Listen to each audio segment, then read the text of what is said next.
Hi guys, welcome if you're new here, welcome back if you're not. My name is Cora, and on this channel I'm documenting my financial journey as I work towards living my best life. If that sounds interesting to you, please keep watching. Today we're going to be talking about the budget for this week. We just gonna do a budget for this week. Everything's going through things. I know y'all are like, you get on here every time talking about how it is. This is just the season that we're in, but when these things happen, all that we can do is make the best of it. Start from where you are and just move on. Otherwise, and I know that I've been suffering from it too, as well as the overwhelm will get to you. But you know what? It doesn't matter. Just start right here today. Now, whatever you're doing, it doesn't matter about what you should have done, could have done, trying to play catch up. Just start right here. So that's what I decided to do. For time's sake, I've already added up everything, but we'll just walk through it. So this is this week's budget for November 24th through the 30th. And we are starting with, can you see that? $4,987.67. All right, and then so going through things needing to be paid. I'm done. Want to focus for bills and obligations. No rent this week. The cell phone that needs to be paid, that'll be carried over until next week. I have an amount there.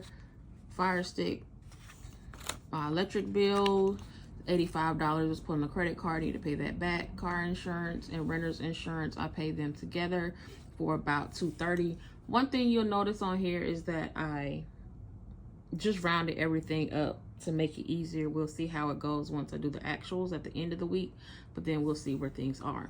Alarm for 22, internet for 65, Aflac, which is like casualty accident insurance, $81, life insurance 1, $35, life insurance 2, $61, which is due quarterly. Wyndham timeshare, don't do it, $56. Subscriptions 10 for this week, nothing for therapy or business, and that total is $1,000. So $1,000 subtracted from $49.87 leaves us $39.87. Let's move these things out of the way. Move this up. All right, so then getting into debt and credit card again on these sheets, because I owe everybody and their mama, but we are working on it. This is what we have. Car note, paying for the week. I was paying when I got paid, but just to go with this weekly theme, because I think that'll be a little bit better. We'll try it out and see how it goes. And if it doesn't work, excuse me, we'll just adjust. $138. Credit card 1, $650. $650. Yeah. Moving right along. Nothing for credit cards 2 or 3 or 4. $30 for credit card 6. $16 for credit card 7. $1,200 for credit card 8. Yes. I was in a mood, decided to take a trip. $1,200 there.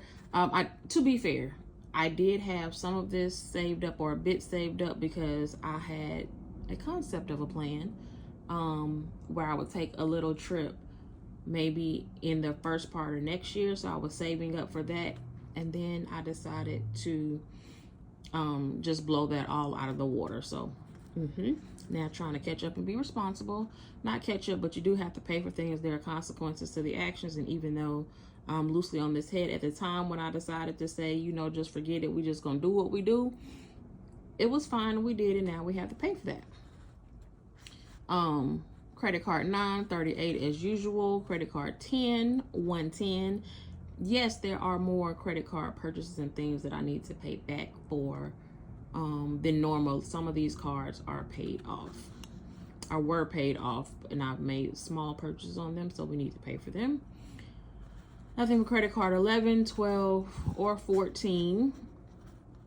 There's no credit card 13, only because I don't use that card at all. I probably will need to next quarter make a purchase on there in order to keep it active, but for right now we're not going to worry about it. Credit card 15, I'm putting $200 or budgeting $200. This card is only almost paid off. $200 is the balance to do it. It's 0% interest.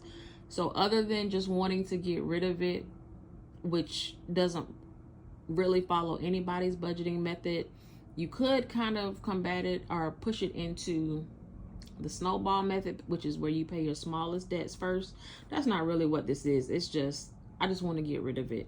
Again, at 0% interest, it's not costing me anything, but the monthly payment is $28 a month. May as well. Credit card 16, $75. I think I charged something else on this card, so I need to see, but as of the last thing, this is what it was. Just trying to keep that at zero. Credit card 18, $130. Credit card 19, $50. And then getting into the personal loans, of which there is only personal loan 4, twice a month, that payment for $180. Student loans, I don't even know what's going on with them, but there is an amount that is due. No one really knows for federal student loans. If you have private student loans, that's a little bit different. But for the student loans that I know that I will have to pay eventually, student loan 3, $100, 4 and 5 are $25 a piece, and the Parent Plus loan is $92. There's, as of this month, no interest accruing, but it wasn't the same last month. I have 2 different programs that apply to me, or things that we're trying to do. So they don't know what they're doing. I don't know what they're doing, but the $100 and $25 for loans 3, 4, and 5 are just to cover the interest. Anyway, that total is $3,059. Subtracting that leaves us with $928. All right. And then getting into spending. Tis the season and all of that. I decided to up my spending budget from $375 a pay period to just $200 a week, so it'll be $400 a pay period. But then I also already did get some gifts, and of course we have Thanksgiving coming up, so celebration and gifts, $267. And of the $200 in spending, I kind of split it up in between these things, just to give a somewhat view of what would be in each category for this week, but it really just is all $200. So $50 for eating out, food and groceries $60, gas $30, home or household $20, just because I need to get some pure water filters, treats and liquor $40. I do need to go to the liquor store and get a bottle because it is that time. For a total of $467, and the remainder is $461. And then still have to put in sinking funds, annual expenses. I do have them annualized out for what I need. I put the full 110 just because I didn't move it last week. But if I was doing it weekly, it was 55, but I didn't do it. So 110 there. Nothing in the other categories. Future bills 126 for things that will come up that you'll see later. And that total is $236, which leaves us $225. And then last but not least, things into savings.